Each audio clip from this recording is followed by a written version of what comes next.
You're looking at Nikola Gardovic. He's the father of the groom, Milan, who's getting married today, and he couldn't be more proud. Their small apartment in Sarajevo is bursting at the seams with friends and family, all ready to celebrate the newlyweds. It's a day of joy, and probably the happiest day of Nikola's life. But in less than 3 hours, Nikola will be dead. It's the early 1990s. Yugoslavia is a state made up of several different ethnicities: Serbs, Croats, Slovenes, Bosniaks and Albanians, to name a few. And it's falling apart. Years of corruption, inflation, rising nationalism and tension between the many ethnic groups has finally reached a breaking point. And now, less than a year ago, Serbian President Slobodan Milosevic took control of the shared Yugoslav military. He's now the most powerful man in Yugoslavia. Publicly, he's begun talking about uniting all Serbs into one giant state, without Croats, Albanians or Bosniaks. To most, it sounds like ethnic cleansing. And for Bosnia's president, Alija Izetbegovic, it's clear what needs to happen. Bosnia will leave Yugoslavia. He's called for a vote of independence, and as expected, his Bosnian Serb colleagues are far from pleased. Vi hoćete u Hagu da postignete da je ovo treća ili četvrta republika koja neće da živi u Jugoslaviji, a to ne možete jer mi hoćemo da živimo u Jugoslaviji. This is Radovan Karadzic, leader of the Bosnian Serbs. And right now, he's speaking in parliament with a message for Izetbegovic, a threat. Nemojte da mislite da nećete odvesti Bosnu i Hercegovinu u pakao, a muslimanski narod možda u nestanak. Jer muslimanski narod ne može da se odbrani ako bude rat ovdje. Karadzic has just openly threatened the president. Iz dana u dan suočeni smo sa sve gorim odnosima i konačno sa otvorenim prijetnjama na javnoj sceni. Ja ipak želim da poručim građanima Bosne i Hercegovine, neka ne strahuju, do rata neće doći. To je moja prognoza, zasnovana na nekim činjenicama, na nekim provjerenim činjenicama. Prema tome, mirno spavajte. Ne treba se bojati, jer za tuču i za svađu treba ih dvoje. Despite the public threats from his Serbian rival, Izetbegovic is convinced that Karadzic is bluffing. And for a moment, it looks like he's right. On the day of the vote, nothing happens, apart from a Serbian boycott, which was expected. And with a Bosniak and Croat majority, Izetbegovic wins. Back at the wedding of Nikola's son Milan and his bride Diana, no one's thinking about the risk of a civil war. With the ceremony over, the wedding guests drive to Sarajevo's old part of town for the reception. Along the way, they wave Serbian flags from their cars, honk their horns through the streets, and sing out of the windows. By pure chance, the party convoy passes a known Bosniak gangster walking on the side of the street. And when he sees the Serbian flags, he's furious.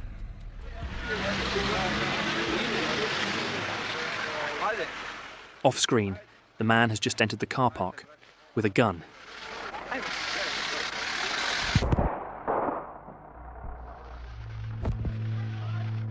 Nikola Gardovic is dead. By all accounts, it was a case of being at the wrong place at the wrong time. But it doesn't matter. Serb leaders are quick to call it proof their communities are no longer safe, while Bosniak officials call it the act of a reckless criminal. To make matters worse, the gunman, though quickly identified, is not arrested. That same evening, armed Serb militias loyal to Karadzic throw up barricades and checkpoints across Sarajevo. Local police are completely powerless, and within hours, the capital is effectively under Serb control. The next day, Izetbegovic and Karadzic meet to calm things down and hopefully bring an end to the tension before it escalates any further. What Izetbegovic doesn't know is that Karadzic has already been given backing from Milosevic and Croatia's president to split Bosnia. In secret, Milosevic starts to transfer Bosnian Serbs from the Yugoslav army directly into Karadzic's Bosnian units. Overnight, his force goes from a few scattered militias to more than 80,000 troops. On top of that, Milosevic also sends his soon-to-be infamous paramilitary. Among them are some of Serbia's most hardcore ultranationalists, and they've been given one order: to remove anyone that isn't Serbian, by any means necessary. Their first target is the city of Bijeljina in northeastern Bosnia in early April of 1992.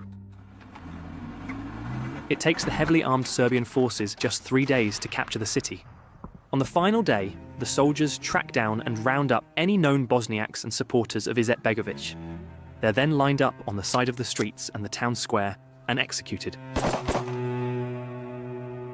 The ethnic cleansing of Bosnia has begun. In Sarajevo, tens of thousands of Bosniaks, Croats and Serbs flood the city centre, marching together for peace. Suddenly, some of the demonstrators decide to march towards Karadzic's party headquarters, the Holiday Inn. They don't know that Karadzic has placed snipers on top of several buildings around the hotel, and as the crowd attempts to storm the lobby, they open fire.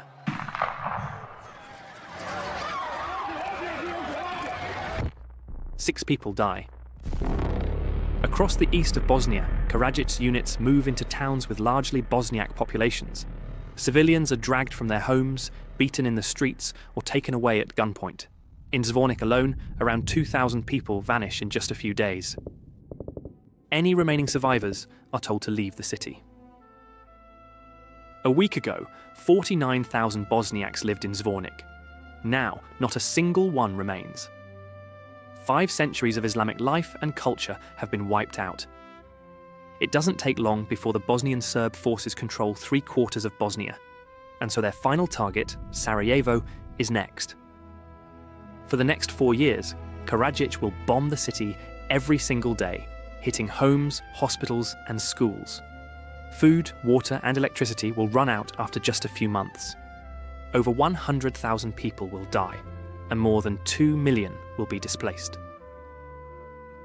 Not until in late 1995, after NATO airstrikes forced Milosevic to negotiate peace, the Bosnian War and genocide will end.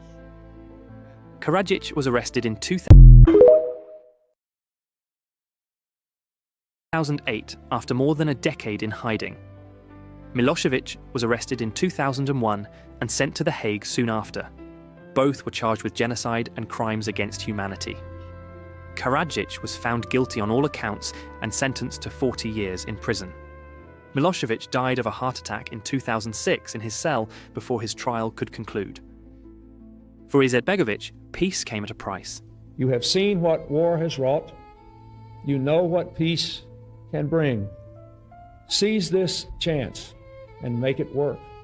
In an effort to end the war quickly, the US focused on securing peace at any cost. Seeing Bosnia's government exhausted and surrounded, it was decided that the burden of compromise would fall on them. The result was a peace deal that left nearly half the country under Bosnian Serb control and built a state divided into two. More than 30 years later, many Bosniak and Croat families still haven't returned to the homes that were taken from them during the war. Thousands who survived extreme human rights abuses are still waiting for justice. But with the international trials long over and leaders in Bosnia's Serb-controlled region denying many of the crimes ever taking place, the chances of that ever happening are almost zero. As for the man who killed Nikola Gardovic, in 2007, on his way to morning prayers, he was shot and killed outside his apartment in Sarajevo. His killer was never found.